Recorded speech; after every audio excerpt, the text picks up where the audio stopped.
ஹொரோமால என்ன ஆகுதுன்னா, இந்த ஹில் ஸ்டேஷனுக்கு போனவங்களுக்கெல்லாம் தெரியும், ஒரு ஒரு ரோடு, அந்த ஏர்பின் பெண்டு இப்படி வந்து இப்படி கிராஸ் ஆகும், கீழேருந்து அப்படி மேலே போகும். இந்த ரெண்டு ரோடுக்கு சென்டரில் என்னாகும், ஒரு கல் வச்சு கொஞ்சம் அந்த ரோடு வந்து ஹைட்டாக இருக்கும், கீழேருந்து மேலே போன ஹைட்டாக இருக்கும், அந்த டிஸ்டன்ஸ் கொஞ்சம் அதிகமாக இருக்கும்.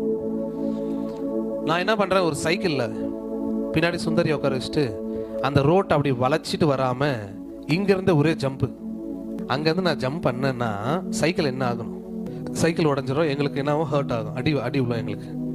ஆனால் நாங்கள் அப்படி இறங்கும்போது எங்கள் சைக்கிள் ரொம்ப சேஃபாக லேண்ட் ஆகுது. மதியில் பார்க்கும்போது கிட்டத்தட்ட இந்த செவுறு ஹைட் இருக்கும், இந்த செவுருக்கு மேலேருந்து நான் சைக்கிளை குதிச்சேன்னா என்ன ஆகும், வெறும் சைக்கிளை போட்டாலே பெண்ட் ஆயிடும். அப்போ நான் அதில் இறங்கும்போது எனக்கு தோணுது, இது ஃபர்ஸ்ட் டைம் கிடையாது, நான் அநேக தடவை இப்படி போயிருக்கேன், சேஃபாக போயிருக்கேன்.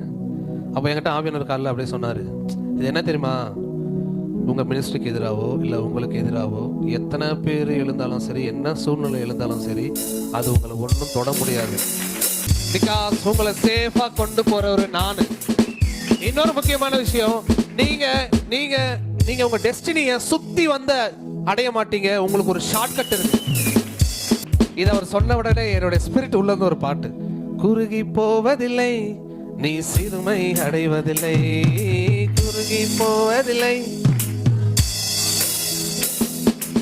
அடுத்த ஸ்டான்ஸ் என்ன,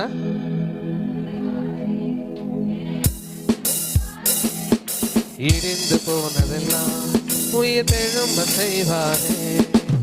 சொல்லுங்க, என்னையும் என் குடும்பத்தையோ என் மினிஸ்ட்ரியையோ ஒரு அஃபெக்டும் யாருனாலும் பண்ண முடியாது, எந்த சூழ்நிலையினாலும் பண்ண முடியாது.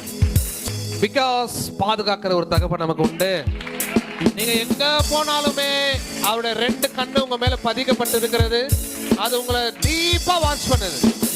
இப்போ ஒருத்தன் ஸ்பையே பண்றான்னு வைங்க, என்ன பண்ண முடியும், ஒரு நேரத்துக்கு தான் நம்மளை ஸ்பை பண்ண முடியும்.